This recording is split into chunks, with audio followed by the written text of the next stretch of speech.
So ituturo ko po sa inyo mga ka-job seekers kung paano po magkaroon ng OFW info sheet. So una, buksan po natin yung ating Chrome. I-type po natin yung POEE Online Services. Online Services.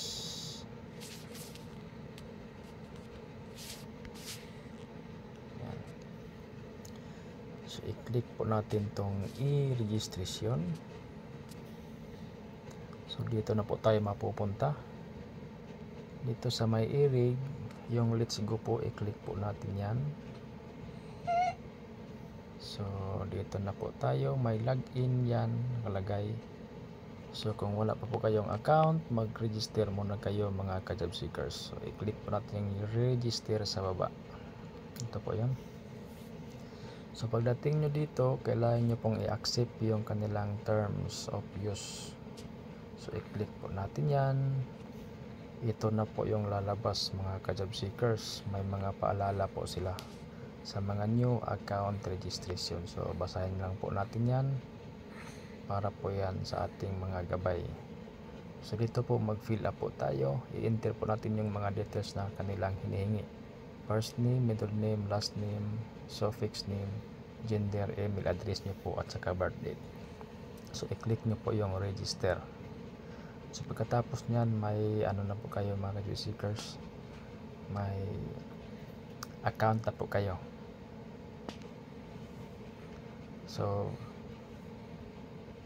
after nyo po magkaroon ng account, balik tayo sa login.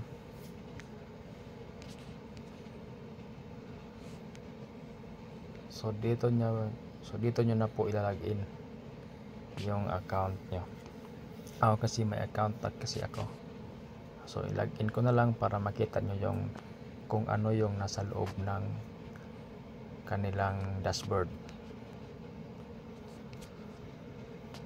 So ito po yung loob ng dashboard mga ka-job seekers. Ito po yung sa akin. So pagdating nyo dito, i-fill up nyo lang po yung mga details. So gaya nito, education. Yan, fill upan nyo yan. Yan, kailangan yan lahat. Diyan nakaloob yung education, attainment, certificates, trainings, language, dyan lahat. Tsaka experience, ilagay nyo yung mga experience nyo. Yan, sa akin, andyan na po lahat. Pati mga preferences.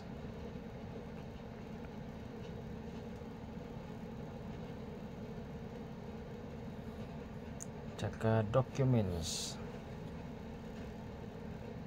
So kung ano man po yung mga documents na meron kayo, ilagay nyo yung mga information dyan. Tsaka tingnan nyo yung inyong mga resume. So ito na po yung kinalabasan niya mga ka-job seekers. So yung sa taas, yun po nakalagay yung inyong workers information sheet number. So yan po yan yung e-reg number nyo mga ka-job seekers. So yun lang po, sana nakatulong. Good luck and follow for more hiring updates. Bye bye.